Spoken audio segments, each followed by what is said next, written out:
kabeh sing didhawuhke karo Durna guruku jebul mung cangkriman.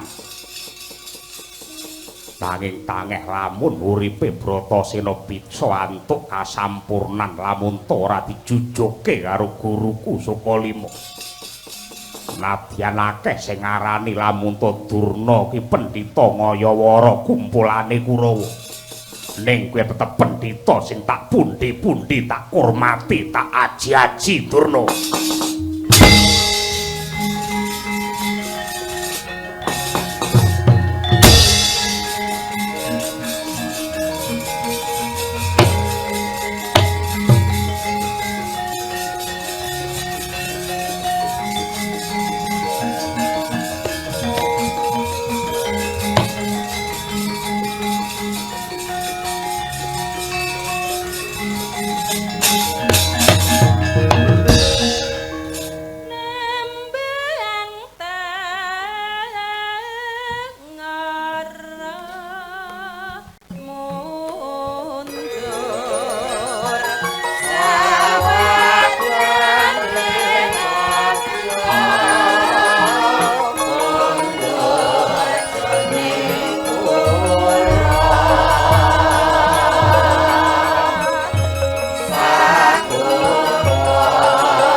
Pun bapa cegah dahar kelawan guling mung ndak sramakake muga-muga widada lakumu.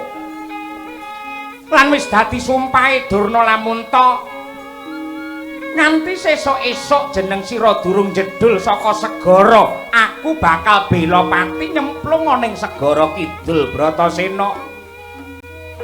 Nyatane li palungguhan iki ndak sawang kowe mencorong mawa teja gedhe pangaribawamu. Pratelake lamun ta wis kasembadan panjang kamu, Ulup. Wah, Durna guruku. Aku banget matur nuwun kowe sing wis nglantarake madhangake dalanku ngresiki karo atiku. Aku weruh karo jati diriku, ngerti karo sejatine kasampurnan.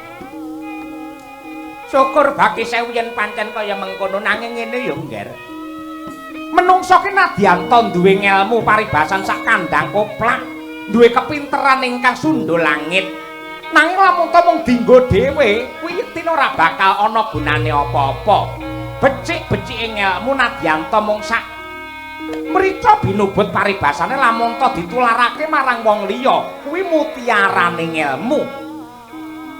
Mula kang mangkono ri palungguhan iki ndak pundhut kowe aja mung mangku tangan nglelo-lelo marang kepinteramu nanging gumrega rasamu sumbang surungna kawruhmu kasampurnan marang bebrayan agung.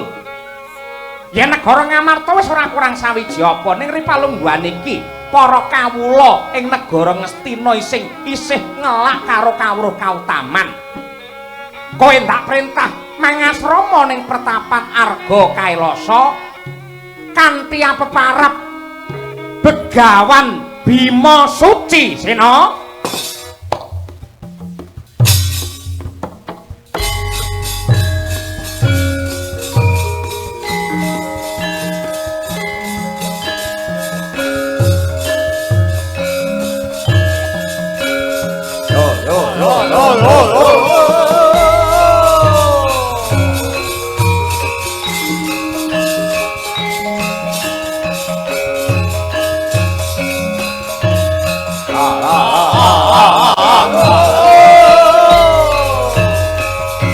Bima Suci. Bima Suci, Bima Suci, Bima Suci, Bima Suci, Bima Suci, Bima Suci, Bima Suci.